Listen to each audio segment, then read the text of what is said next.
आदाब, नमस्कार। मैं मेराज अहमद। आज हम श्याम बहादुर सिंह यादव जो फूलपुर पवई से 2012 में विधायक रह चुके हैं, इनके यहाँ आया हूँ। इनसे कुछ चुनाव चूँकि सामने है 2022 असेंबली इलेक्शन, इनसे कुछ चुनावी मुद्दों पे सवाल पूछेंगे और 2012 में क्षेत्र में इन्होंने जो भी विकास किया या फिर कुछ काम छूटा उस पर भी कुछ चर्चा करेंगे, क्योंकि जनता के बहुत सारे इस पे सवाल हैं। तो आपका बहुत बहुत स्वागत है सर हमारे चैनल पे। आप सभी का और आपकी टीम का भी बहुत स्वागत जी। तो पहला सवाल आपसे ये है हमारा कि आप अपनी पॉलिटिकल कैरियर पे थोड़ा सा ब्रीफ कर दीजिए। देखिए, हमारे पिताजी बहुत पुराने वर्कर रहे समाजवादी सोच के, और बीकेडी के ज़माने से लेकर के अपने जीवन काल तक, तो उसी से हमारा परिवार और हम लोग प्रभावित रहे। हमारा एकेडमिक सिवली कॉलेज से हमारी लाइफ जो थी एकेडमिक लाइफ सिवली कॉलेज की थी।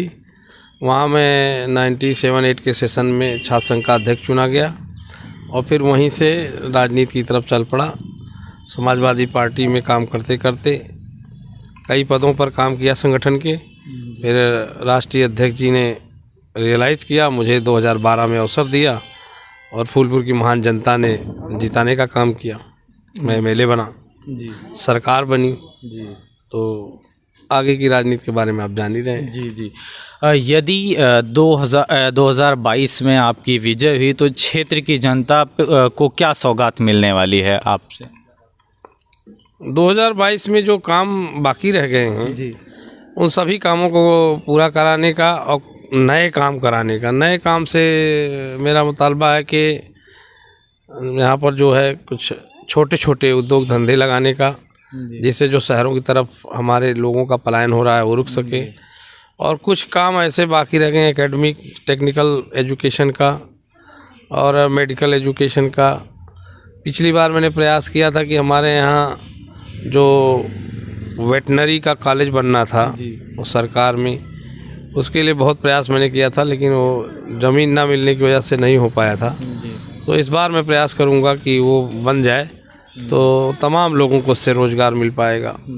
और डेयरी लगाने का, यहाँ पर मंडी मैंने बनाने का प्रयास किया था, सैंक्शन भी हुआ था मंडी के लिए, 4 एकड़ ज़मीन भी करा ली थी, 65 लाख रुपया आ भी गया था, टीन शेड वगैरह लगना शुरू हो गया था, लेकिन फिर बीच में सरकार नहीं रही तो काम नहीं हो पाया। तो इन सब बिंदुओं पर काम करके लोगों को रोज़गार से जोड़ने का काम किया जाएगा। जी। फूलपुर पवई 349 विधानसभा क्षेत्र से अरुण कांत यादव विधायक हैं। क्या उनका कार्य आपको संतोषजनक लगता है? भाजपा से हैं। देखिए, वो हमारे प्रतिद्वंदी हैं तो उन पर कोई बात करना बहुत अच्छा नहीं है। बस मैं एक उदाहरण दे करके उनकी क्षमता बताऊंगा आपसे कि हमारी जब सरकार थी तो 224 एमएलए की सरकार थी, उसमें मैं एक एमएलए था। और आज जब भारतीय जनता पार्टी की सरकार है तो 325 एमएलए की सरकार है, उसमें भी वो एक एमएलए हैं। और मैंने यहीं आप देखे होंगे ट्रामा सेंटर 100 बेड का माननीय तत्कालीन मुख्यमंत्री अखिलेश यादव जी से स्वीकृत करा करके बनाने का काम किया। 8 महीने में 5 फ्लोर की बिल्डिंग और सारी फार्मेलिटी सब कुछ करा के पैसा भी स्वीकृत करा करके भेज दिया था। और वर्तमान विधायक भाजपा ने 5 साल में उसका प्लास्टर न करा पाने की अपनी कर्मठता दिखाई, और आज तक उसका जो ना तो उद्घाटन हो पाया ना तो संचालित हो पाया। अब समाजवादी ही उसको उद्घाटित करेंगे ऐसा मुझे लग रहा है कि समाजवादी पार्टी की सरकार बनने जा रही है और उसमें समाजवादी पार्टी ही उसका उद्घाटन करेगी। आपके निवास के आसपास बहुत सारे नाले हैं, बहुत सारे कूड़े की ढेर है। ये जनता का सवाल है, कूड़ों का ढेर है, उसका रिड्रेसल अभी तक नहीं हो पाया। देखिए, कहीं पे कूड़े का ढेर नहीं है। ये यहाँ पर जो आप खाली मैदान देख रहे हैं, माने स्वभाव है जनमानस का, जहाँ पे खाली रहता है तो वहाँ पर वो प्लास्टिक लिए हाथ में जाते हैं और फेंक देते हैं। तो मेरे हिसाब से ऐसा कहीं नहीं है जो आप बता रहे हैं। और अगर कहीं है तो सरकार हम लोगों की आने पर उसको जो है डंपिंग ग्राउंड बना करके और कूड़े को वहाँ पहुँचा करके साफ़ सफाई का पूरा प्रबंध कराया जाएगा।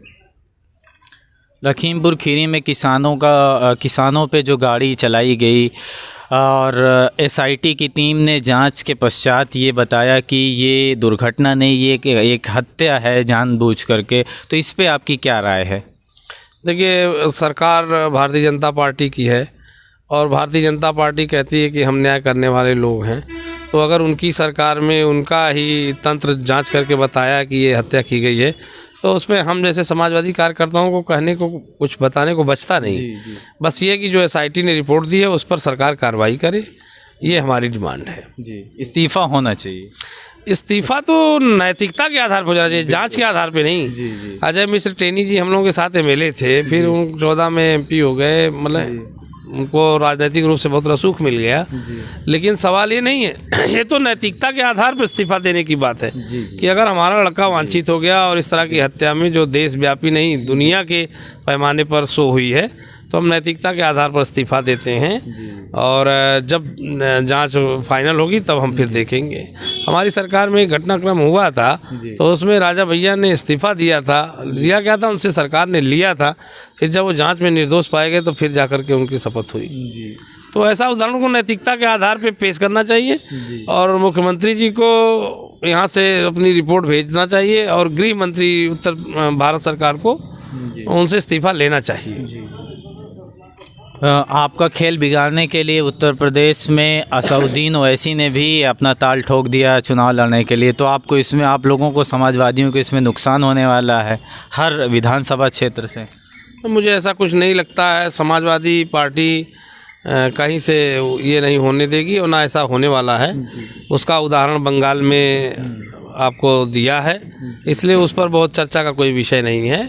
और वो उत्तेजनात्मक और भाषण करते ज़रूर हैं, उत्तेजना भरते ज़रूर हैं, लेकिन हमें पूरा विश्वास है कि उत्तर प्रदेश के माइनॉरिटी का जो मतदाता है वो बहुत सीजन्ड मतदाता है, बहुत गंभीर मतदाता है और उसने मन बना लिया है कि हमको समाजवादी पार्टी की प्रचंड बहुमत की सरकार बनाना है, अखिलेश यादव को मुख्यमंत्री बनाना है। इसलिए वो कहीं से भी इधर उधर वर्गलाने से एक भी वोट इधर उधर जाने वाला नहीं है। मुझे पूरा विश्वास है कि मेरी भी सीट पर और प्रदेश की सभी सीटों पे जो माइनॉरिटी के हमारे साथी वोटर हैं वो 100% जो है समाजवादी पार्टी को वोट करेंगे, ऐसा मेरा विश्वास है। समाजवादियों पर ये आरोप लगता है कि समाजवादी सिर्फ यादवों की राजनीति करती है, सत्ता में रहती है तो हर जगह पे पोस्टिंग ज़्यादातर यादवों की रखी जाती है, तो ये एक नेपोटिज़म का जो मामला, इस पे आपके क्या विचार हैं? अब देखिए, आप पत्रकार हैं, इस सरकार में भी बहुतों के इंटरव्यू लिए होंगे और आपको ज्ञात भी होगा कि इस समय किस बिरादरी के थानेदार हैं, कितने DM हैं, कितने CDO हैं, कितने SP हैं, कितने। ये तो जाना जा रहा है कि अगाड़ियों का मामला सरकार में ऐसे कुछ नहीं था। हमें जहाँ तक जानकारी है, हम समझते हैं कि हमें पूरी जानकारी है, पूरे प्रदेश के अंदर 4 जो है जिलाधिकारी यादव थे और 5 SP यादव थे, इतना मुझे जानकारी है। बाकी वो आपके माध्यम से मतलब मीडिया के माध्यम से उन्होंने एक प्रोपेगेंडा बनाया कि इतने SDM हो गए, इतने फला हो गए, इतने रिमका हो गए। अब अभी जनमानस उतना अवेयर नहीं है, अभी उतना एजुकेटेड नहीं है, उनके भ्रम में आकर के फंस गया और कहीं ना कहीं उसका खामियाजा समाजवादी पार्टी को भोगना पड़ा। अगला सवाल आपसे ये है कि जो बीजेपी इस वक्त राज कर रही है वो क्या टोटली हिंदू मुस्लिम की पॉलिटिक्स कर रही है? इसी पे सारा सब पॉलिटिकल सिस्टम चल रहा है? एकदम, इसमें कहीं से भी 1% भी जो बचाव नहीं है बीजेपी के लिए। बीजेपी 100% हिंदू मुस्लिम, उसने पूरे देश में जो हमारी गंगा जमनी तहजीब थी, जो हमारी विरासत थी, हमारे बुजुर्गों ने जिसको न जाने कितनी कुर्बानियाँ देकर बचाने का, स्थापित करने का और आगे बढ़ाने का काम किया था, उसको बीजेपी ने तार तार किया है। देश के पैमाने पर, प्रदेश के पैमाने पर और स्थानीय स्तर पर भी आप देखेंगे तो कहीं ना कहीं हमारी गंगा जमनी तहजीब को उसने धक्का दे करके तार तार करने का काम किया है, जिससे हमारे आम जनमानस में विरोधाभास पैदा हुआ है हिंदू मुस्लिम के नाम पर। और समाजवादी पार्टी हमेशा इस एकजहती की माने तरफदार रही है और हम लोग उसी रास्ते पर चल करके फिर से उस हिंदू मुस्लिम एकजहती को बना करके और प्रदेश के साथ साथ देश को भी मजबूत करने का काम करेंगे। विकास को लेकर के आपके ऊपर बड़ा आरोप लगता था कि विकास जो होना चाहिए क्षेत्र में वो सेटिस्फैक्टरी नहीं हुआ है जिस हिसाब से होना चाहिए, तो इस पे आपका क्या कहना है? या फिर आएंगे आप तो किस तरीके का आपका एस्पिरेशन होगा यहाँ के लिए? मुझे लगता है कि आप पहले चैनल या पत्रकार हैं जिन्होंने मुझसे ये सवाल किया है, क्योंकि अभी तक मुझसे जितने लोग मिले सारे लोगों ने ये मुझे शाबाशी ही दी है, धन्यवाद ही दिया है। आपका देखिए, सरायमीर से अंबारी तक की सड़क करीब 14 सालों तक उसकी हालत ऐसी हो गई थी कि लोगों ने इधर से रास्ता बदल दिया था। लोगों का तो छोड़िए, सरकारी बसें फैजाबाद होके जाना शुरू हो गई थी। उसको मैंने बनाया। मैंने बरदा से लेकर के फुलवरिया तक की सड़क बनाई। मैंने अंबारी से लेकर सागंज तक की सड़क बनाई। मैंने से मतलब समाजवादी पार्टी ने फूलपुर विधानसभा में 5 पुल बनाए। आपका फूलपुर में पुल बनाया, पलिया में बनाया, हमीरपुर खंडौरा में बनाया, हड़िया में बनाया, कल्होरा में बनाया, 100 बेड का ट्रामा सेंटर बनाया। माहौल को टाउन एरिया बना करके उसका सर्वांगीण विकास किया। माहौल में सब स्टेशन नया बनाया बिजली का। फूलपुर में नया सब स्टेशन बनाया बिजली का। और कम से कम 237 गाँव का विद्युतीकरण कराया। और ट्रांसफार्मरों की तो गिनती नहीं है। और छोटी छोटी सड़कें, और उसका तो मैं बता ही नहीं सकता कितना काम हुआ। आपको मैं उसका डाटा दे सकता हूँ कि 1095 करोड़ रुपए का काम समाजवादी पार्टी की 12 से 17 की सरकार में हुआ है फूलपुर के विधानसभा में। मेरा अगला सवाल आपसे ये है, इस वक्त जो राजनीति चल रही है वो पूरी तरीके से जातियों पर, धर्मों पर ही बेस्ड है। अलग अलग जातियों के लोग अलग अलग जाति के वोटों को अपना मानते हैं। मौर्य समाज के लोग उनके नेता हैं अलग से, यादव समाज के लोगों के अलग से नेता हैं। तो क्या लगता है आपको कि ये जो धर्मों पे पॉलिटिक्स हो रही, क्या ये होनी चाहिए, बजाय कि शिक्षा पे होनी चाहिए, विकास पे होनी चाहिए, समाज के उत्थान पे होनी चाहिए? देखिए, धर्म पर राजनीति सिर्फ भारतीय जनता पार्टी कर रही है, और जिनका आप अभी नाम ले रहे थे वो भी आ रहे हैं हैदराबाद से, ऐसे लोग कर रहे हैं। जात की जहाँ तक आप बात कर रहे हैं तो मैं उस पर ज़रूर कहना चाहता हूँ कि भारतीय जनमानस जो है वो जात के आधार पर टिका हुआ है। इसलिए जो है राजनेता भी जातियों के समूह को एक संकलित करना चाहते हैं। और उसी प्रक्रिया के तहत 2017 में उत्तर प्रदेश के अंदर भारतीय जनता पार्टी ने हमसे लड़ाई छीनी थी, तमाम छोटे छोटे दलों को मिला करके। तभी हमारे राष्ट्रपति जी ने कह दिया था कि भारतीय जनता पार्टी ने हमको सरकार बनाने और सरकार चलाने का हुनर सिखाया है, तो निश्चित तौर पे हम उसको उसी के फार्मूले से पटकेंगे। और मुझे लग रहा है कि जिस तरह की उन्होंने स्ट्रेटजी बनाई है, विभिन्न जाति और छोटे छोटे दल के लोगों को जोड़ करके एक लामबंद होकर के भारतीय जनता पार्टी को बुरी तरह से पराजित करने का काम करेंगे।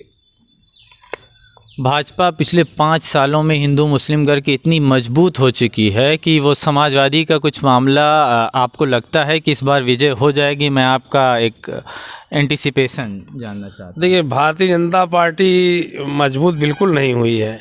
भारतीय जनता पार्टी ने इस माहौल को आम जनमानस में तारी करने का प्रयास किया है, वातावरण दूषित किया भारतीय जनता पार्टी ने। बल्कि भारतीय जनता पार्टी मजबूत नहीं हुई। हम अपने साथियों से और ख़ुद भी जा कर के इस चीज़ को वॉश आउट करने का काम कर रहे हैं कि भारतीय जनता पार्टी ने तमाम जगहों पर सिर्फ यही करके कि हिंदू मुस्लिम एक जाति को तोड़ के और एक अवधारणा बनाने का काम किया है 80-20 की, और उसी में वो सफल होने का काम किया। लेकिन उसी को तोड़ने के लिए हमारे राष्ट्रीय अध्यक्ष जी ने स्ट्रेटजी बनाई है कि तमाम दलों के बड़े बड़े नेता जोड़ करके, तमाम छोटे छोटे दलों को जोड़ करके आगे बढ़ने का काम कर रहे हैं, जिससे भाजपा की इस भ्रांति को कि वो बहुत मजबूत हो गई है तोड़ा जा सके। और भाजपा अगर इतनी मजबूत है तो उसके जो बहुमत के मुख्यमंत्री हैं बहुत एग्रेसिव मुख्यमंत्री हैं, और हमेशा ठोक दो कहते रहे। मथुरा में गए तो वहाँ से भी जब उन्होंने सर्वे करा लिया तो भागे, और उनके बाद आए अयोध्या में, वहाँ भी सर्वे करा लिया तो वहाँ से भी भागे। अंततोगत्वा जाकर घर पे ही ठिकाना लगा। और हम तो कहते हैं उनसे कि आकर के आजमगढ़ किसी सीट पे लड़ लें, उनको हैसियत पता चल जाएगी कि मतलब भारतीय जनता पार्टी मजबूत है कि समाजवादी पार्टी है और उसके सहयोगी दल मजबूत हैं। मेरा अगला सवाल आपसे ये है कि बहुत सारी बंजर ज़मीनों को आपने पक्ष में करने का आरोप भी बहुत सारी जनता लगाती है। इसको लेकर के आपको क्या कहना है? क्या ये आरोप है, इसमें कुछ दम है?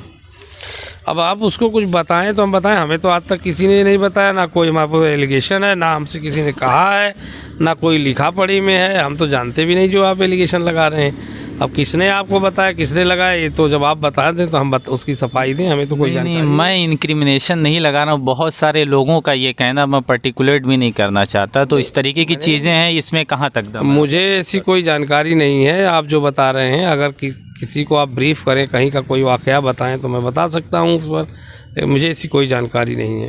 जी। मेरा अगला सवाल मैं अगले सवाल की तरफ बढ़ता हूँ कि किसान का जो मुद्दा भाजपा सरकार ने लाया था एमएसपी को ख़त्म करने का और जो उनकी जॉब की सिक्योरिटी थी उनको सिक्योर ना करने का, तो ये कैसा फ़ैसला था? चालू किया इसको, फिर बाद में उसको विड्रा करना पड़ा, ये कहाँ तक का सही फ़ैसला था आपकी अपनी इसमें? देखिए, एमएसपी तो होना ही चाहिए। नेताजी ने, हमारे राष्ट्रीय अध्यक्ष जी जब के पिताजी माननीय मुलायम सिंह यादव जी पार्लियामेंट में उन्होंने बोला कि किसान का ही सौदा घाटे का क्यों है, जी, किसान की कीमत क्यों नहीं दी जाती। आप भी किसान के बेटे हैं तो आपके अब्बा हुजूर जाते खेत में तो भाई भी जाता है, बहन भी जाती है, बहू भी जाती हैं, पोता भी जाता है, नाती भी जाता है, तो सबकी मजदूरी जोड़ी जाए और एमएसपी बनाई जाए तो कहाँ पे जोड़ा जाता है? जो पैदा करता है किसान का रेट सरकार क्यों तय करती है? सारे लोग अपना रेट तय करते हैं। एक सामान्य आदमी दूध बेचता है, वो कहता है मैं 40 रुपये लीटर बेचूंगा, आपको लेना हो लो, ना लेना हो ना लो। कोई कहता है मैं 35 में बेचूंगा, ले लो। कोई कहता है मैं 45 में बेचूंगा, आपको लेना हो लेना लो।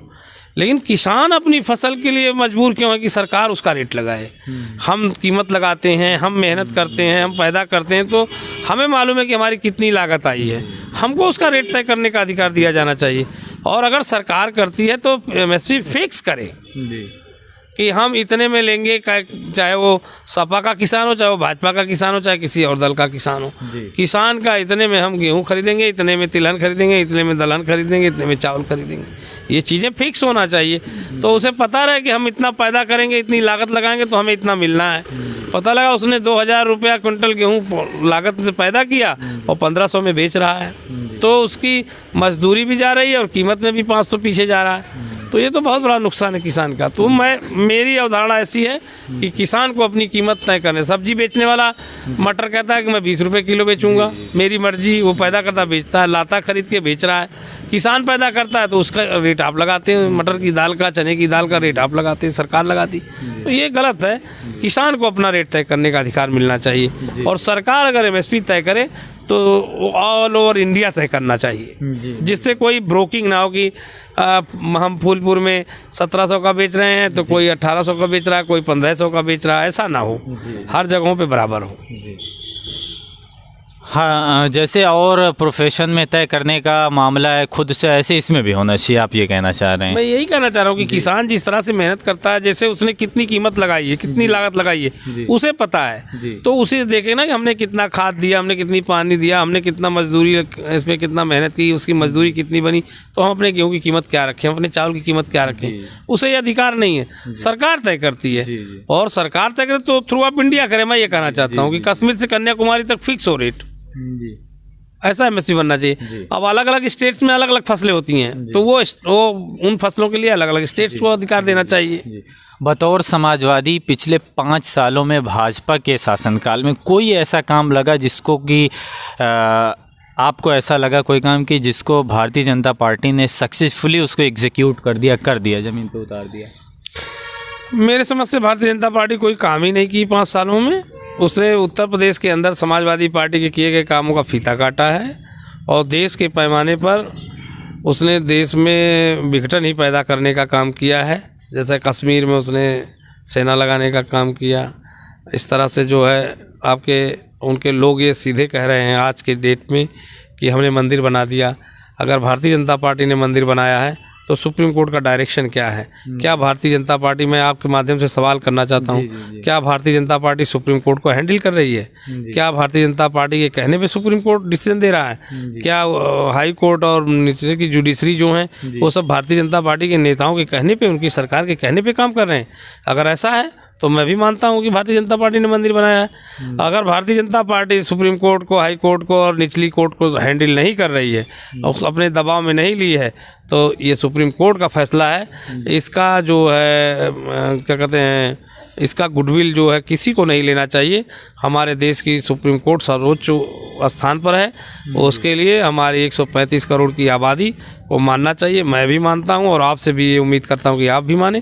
तो मुझे लगता है कि ये फैसला सुप्रीम कोर्ट का फैसला, जिसके लिए वो मंदिर बन रहा है। दूसरा सवाल ये है कि 24,000 करोड़ रुपए की कीमत से दूसरा पार्लियामेंट, जिसकी कोई आवश्यकता नहीं थी हमारे आर्थिक रूप से कमज़ोर देश में, वो 1.5 से 2 साल में बन के तैयार हो जाता है। लेकिन 2.5 साल हो गया सुप्रीम कोर्ट का फैसला आए, किसी मुसलमान भाई ने किसी और ने वहाँ जा कर के कोई ना हस्तक्षेप किया ना कोई बात की, लेकिन आज तक मंदिर नहीं बन पाया। तो आप बताओ कि ये कितनी बड़ी बेईमानी है भारतीय जनता पार्टी की कि जो उसका मन करता है वो करती है। जब मंदिर के लिए सुप्रीम कोर्ट का आदेश आ गया तो आप बनाओ, क्यों आप उसको रोके रखे हो? आप पार्लियामेंट बना रहे हैं 24,000 करोड़ का और 500 करोड़ का मंदिर नहीं बन पा रहा है। कहा जाता अंदर की खबर ये है कि मंदिर का निर्माण अभी इसलिए नहीं बन रहा है कि 2024 में उसको मुद्दा बनाना है। हम कह रहे हैं मुद्दा काहे का मुद्दा, आप क्यों नहीं बनाते? सुप्रीम कोर्ट को मैं कहता हूँ, माननीय सुप्रीम कोर्ट को ये चाहिए कि जब हमने टाइम बाउंड किया, मंदिर बनाने का आदेश दिया, तो आप क्यों नहीं बनाते? अगर हमने ट्रस्ट बनाया और ट्रस्ट बन गया तो ट्रस्ट क्या कर रहा है? सुप्रीम कोर्ट को इसकी मॉनिटरिंग कराना चाहिए। कोई जज से या जो जिनको भी उपयुक्त समझे उनसे इसका निर्माण की मॉनिटरिंग कराना चाहिए कि हमने जब आदेश दे दिया तो क्यों नहीं बन पा रहा है। बनना चाहिए, वो मुद्दा बने ना बने वो अलग बात है, मंदिर बनना चाहिए, क्यों नहीं बनना चाहिए जब सुप्रीम कोर्ट ने डायरेक्शन दे दिया तो। लेकिन ये नहीं बनाएंगे इसलिए कि जो आप कह रहे हैं उसको मुद्दा बनाना चाहते हैं कि अगर हम इसको रोके रहेंगे तो फिर से एक बार जय श्री राम का नारा लगा करके हम लोगों का ध्रुवीकरण कर पाएंगे, हम हिंदू मुस्लिम कर पाएंगे। इसी भावना के तहत तो इसको रोके हुए। नहीं तो मैं तो आपसे बार बार कह रहा हूँ कि 24,000 करोड़ की पार्लियामेंट, जिसकी कोई उपयोगिता नहीं थी, जिसकी कोई ज़रूरत नहीं थी, उसको बना लिया इन्होंने। 500 से ऊपर ज़िले हैं, 560 ज़िले हैं देश के अंदर, सब में भारतीय जनता पार्टी के कार्यालय बन गए, मंदिर नहीं बन पा रहा है। तो ये तो उनकी सोची समझी साजिश है। तो इस बात से मैं आपसे इत्तेफाक रखता हूँ कि वो इसको मुद्दा बनाना चाहते हैं। लेकिन अगर आपने 22 में बहुमत की सरकार बना ली तो विश्वास जानिए कि इसको मुद्दा नहीं बनने दिया जाएगा। मेरा आखिरी सवाल आपसे ये है कि आप फूलपुर पवई की जनता को क्या मैसेज देना चाहेंगे? मैं फूलपुर पवई की महान जनता को सादर प्रणाम करता हूं, जिसने मुझे 2012 से 17 तक के लिए रिकॉग्नाइज किया और 17 में भी मुझे भारी वोट दिया। भाग्यवश परिस्थितियों बस मैं नहीं जीत पाया और फिर मैं उसको नमन करते हुए कहना चाहता हूं कि इस बार जो है माननीय अखिलेश यादव जी की सरकार बना करके इन छद्मवेशी लोगों से, इन रूपियों से बदला लेना है, इनको हटाना है, इनको पदच्युत करना है, इनको उखाड़ के फेंकना है। तो आप सभी से सादर निवेदन है कि आप ये ना देखें कि कौन लड़ रहा है, क्यों लड़ रहा है, किसको टिकट मिला, किसको नहीं मिला। कोई भी प्रत्याशी, श्याम बहादुर ने राष्ट्रीय अध्यक्ष जी किसी को भी प्रत्याशी बनाते हैं तो आप सिर्फ साइकिल का निशान देख करके, साइकिल वाली बटन दबा करके अखिलेश जी के हाथों को मजबूत करके उन्हें मुख्यमंत्री बनाने का काम कर दीजिएगा। यही आपसे मेरी प्रार्थना और अपील है। मुझे मिलेगा तो मेरा सौभाग्य है कि मैं आपके फिर काम आऊँगा, आपका सेवक बनकर आपकी सेवा करूँगा और मेरी एक गिनती बनेगी राष्ट्रीय अध्यक्ष जी के खाने में। नहीं, मैं जो निवेदन किया हूँ कि किसी को भी मिले आप उसे जिता करके और उसको विधानसभा भेजने का काम करें। ये थे हमारे साथ पूर्व विधायक श्याम बहादुर सिंह यादव जी, जिन्होंने अलग अलग मुद्दों पे, कुछ आरोपों पर भी अपने जवाब ब्लंटली दिया। बहुत बहुत धन्यवाद आपका हमारे साथ बने रहने के लिए।